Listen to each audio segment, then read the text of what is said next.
नमस्कार दोस्तों, मैं मनीष सनन मनीष सर क्लासेस के YouTube चैनल पे आप सभी का हार्दिक स्वागत करता हूं और आशा करता हूं कि आप सभी स्वस्थ होंगे। तो दोस्तों, देश के राष्ट्रपति रामनाथ कोविंद का कार्यकाल 24 जुलाई को खत्म हो जाएगा और देश के नए राष्ट्रपति का चुनाव 18 जुलाई को करा लिया जाएगा। दोस्तों, विपक्ष की ओर से और सरकार की तरफ से उम्मीदवार चुने जा चुके हैं। विपक्ष की ओर से यशवंत सिन्हा और सरकार की तरफ से द्रौपदी मुर्मू को उम्मीदवार चुना गया है। लेकिन क्या दोस्तों आप जानते हैं कि राष्ट्रपति का चुनाव कैसे होता है और कैसी होती है इसकी प्रक्रिया? आइए जानते हैं इस वीडियो के माध्यम से। दोस्तों, भारतीय संविधान के भाग 5 में अनुच्छेद 52 से लेकर 62 तक राष्ट्रपति का वर्णन किया गया है, जिसमें अनुच्छेद 52 में राष्ट्रपति के पद का प्रावधान है, अर्थात भारत का एक राष्ट्रपति होगा। वह राष्ट्र की एकता, अखंडता और सुदृढ़ता का परिचायक होगा। अनुच्छेद 53 में भारत के राष्ट्रपति के शक्ति का वर्णन किया गया है, अर्थात संघ की कार्यपालिका शक्ति राष्ट्रपति में निहित होगी, जिसका प्रयोग वह स्वयं या अपने अधीनस्थ अधिकारियों की सहायता से कर सकते हैं। ठीक है दोस्तों, अब बात करते हैं अनुच्छेद 54 की। अनुच्छेद 54 में भारत के राष्ट्रपति का निर्वाचन के बारे में बताया गया है, अर्थात भारत के राष्ट्रपति के चुनाव में कौन कौन से सदस्य शामिल होंगे। तो दोस्तों, भारत के राष्ट्रपति का निर्वाचन एक निर्वाचन मंडल के सदस्यों द्वारा होता है।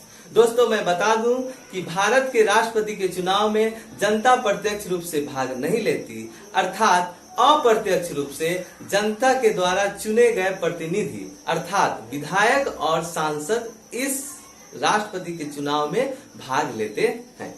तो चलिए दोस्तों, अब जानते हैं कि निर्वाचक मंडल में ऐसे कौन कौन से सदस्य हैं जो शामिल होते हैं। तो दोस्तों, पहले वह सदस्य होते हैं जो संसद के दोनों सदनों अर्थात लोकसभा और राज्यसभा के निर्वाचित सदस्य, दूसरा राज्य के विधानसभाओं के निर्वाचित सदस्य और तीसरा केंद्र शासित प्रदेश दिल्ली और पुदुचेरी के विधानसभाओं के निर्वाचित सदस्य। दोस्तों, एक पॉइंट याद रखेंगे कि राष्ट्रपति के चुनाव में केवल निर्वाचित सदस्य ही भाग लेते हैं, मनोनीत सदस्य भाग नहीं लेते हैं। तो एक बार फिर से रिकॉल कर लेते हैं। संसद के दोनों सदनों अर्थात लोकसभा और राज्यसभा के निर्वाचित सदस्य, ठीक है दोस्तों। दूसरा, राज्य विधानसभाओं के निर्वाचित सदस्य। तीसरा, केंद्र शासित प्रदेश दिल्ली और पुदुचेरी के विधानसभाओं के निर्वाचित सदस्य। ये ऐसे सदस्य होंगे जो राष्ट्रपति के चुनाव में भाग लेंगे। तो दोस्तों, अब हम लोग अनुच्छेद 55 के बारे में जानते हैं। अनुच्छेद 55 में यह कहा गया है कि राष्ट्रपति का चुनाव समान अनुपातिक एकल संक्रमणीय गुप्त मत पद्धति के द्वारा किया जाएगा। तो चलिए दोस्तों, समझते हैं कि ये समान अनुपातिक एकल संक्रमणीय गुप्त मत पद्धति आखिर है क्या। दोस्तों, समान अनुपातिक का मतलब हुआ कि राष्ट्रपति के चुनाव में जो मतदाता होंगे अर्थात जो भी सांसद या विधायक राष्ट्रपति के चुनाव में मतदाता होंगे, उनको राष्ट्रपति के चुनाव में जितने उम्मीदवार खड़े होंगे सभी उम्मीदवार को मत देना आवश्यक है। अब जैसे ही मैंने कहा कि सभी उम्मीदवार को मत देना आवश्यक है, तो आपके मन में यह सवाल उठा कि जब मतदाता सभी उम्मीदवार को मत देंगे तो आखिर वोट जीतेगा कौन? ठीक है दोस्तों, तो चलिए एक एग्जांपल से समझते हैं। दोस्तों, राष्ट्रपति का चुनाव किसी ईवीएम मशीन से नहीं किया जाता है, अर्थात राष्ट्रपति का चुनाव मत पत्र के द्वारा किया जाता है। ठीक है दोस्तों, मत पत्र के द्वारा राष्ट्रपति का चुनाव किया जाता है। सांसद के लिए अलग मत पत्र होते हैं और विधायक के लिए अलग मत पत्र।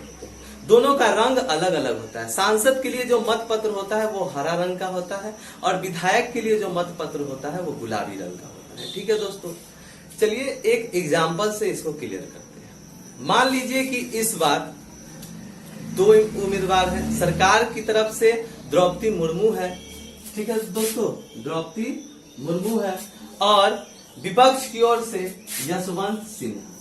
ये दो उम्मीदवार इस बार राष्ट्रपति के चुनाव में भाग ले रहे हैं। ठीक है दोस्तों, तो मान लीजिए ये एक मत पत्र, ठीक है, ये एक सांसद का मत पत्र है। देखिए दोस्तों, ठीक,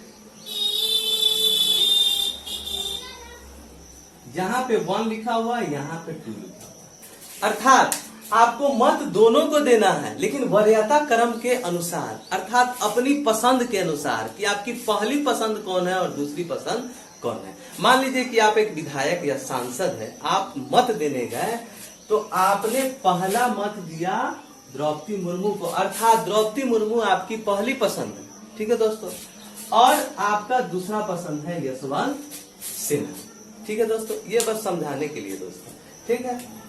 तो जिस उम्मीदवार को सबसे ज्यादा अधिक वरीयता मिलेगा वही उम्मीदवार राष्ट्रपति का चुनाव जीतेगा, ठीक है दोस्तों। तो आशा करते हैं कि आप समझ गए, ठीक है दोस्तों। लेकिन क्या यह जरूरी है कि जिस उम्मीदवार को ज्यादा मत मिले, ज्यादा वरीयता मिले वही जीते? नहीं दोस्तों, एक और कंडीशन है। लास्ट कंडीशन क्या है वो देखते दोस्तों। लास्ट कंडीशन यह है कि पहली वरीयता, अर्थात जिस उम्मीदवार को ज्यादा पसंद किया गया है मतदाता के द्वारा, उस उम्मीदवार को पहली वरीयता के साथ साथ न्यूनतम वैध मत भी लाना आवश्यक, ठीक है दोस्तों। उम्मीदवार को, राष्ट्रपति के उम्मीदवार को पहली वरीयता के साथ साथ न्यूनतम वैध मत भी लाना आवश्यक है। यह दोनों कंडीशन जो फुलफिल करेगा वही राष्ट्रपति का चुनाव जीतेगा। तो दोस्तों, पहली वरीयता तो आप समझ गए, अब समझते हैं न्यूनतम वैध मत। न्यूनतम वैध मत होता है कुल वैध मतों की संख्या बटे निर्वाचित सदस्य +1 देखिए दोस्तों क्या होता है। न्यूनतम वैध मत बराबर होता है कुल वैध मतों की संख्या बटे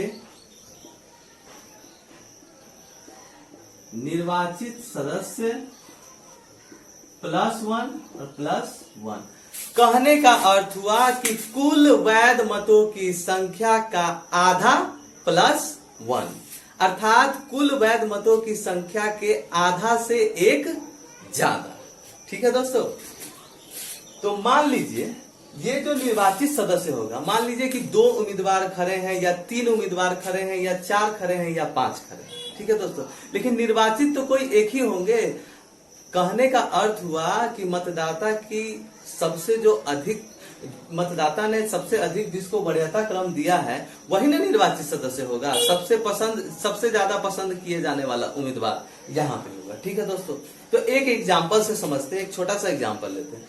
मान लेते हैं कि कुल वैध मतों की संख्या 100 आई। कितनी आई? 100, ठीक है। और निर्वाचित सदस्य कितने? बस एक ही होंगे निर्वाचित सदस्य, 1 +1 तो इसको हल कीजिएगा तो आपका आएगा 51, ठीक है दोस्तों। 51 आपका आंसर है। अगर ये न्यूनतम वैध मत है चुनाव आयोग के द्वारा तो वह व्यक्ति राष्ट्रपति का चुनाव जीत जाएगा, ठीक है दोस्तों। तो आशा करते हैं कि आप लोग इसको समझे होंगे। हम लोग अगली वीडियो में और अधिक जानकारी के साथ और जो अनुच्छेद बच गया है उसके बारे में भी चर्चा करेंगे। ये पार्ट 1 था, अभी पार्ट 2 पार्ट 3 आना बाकी है।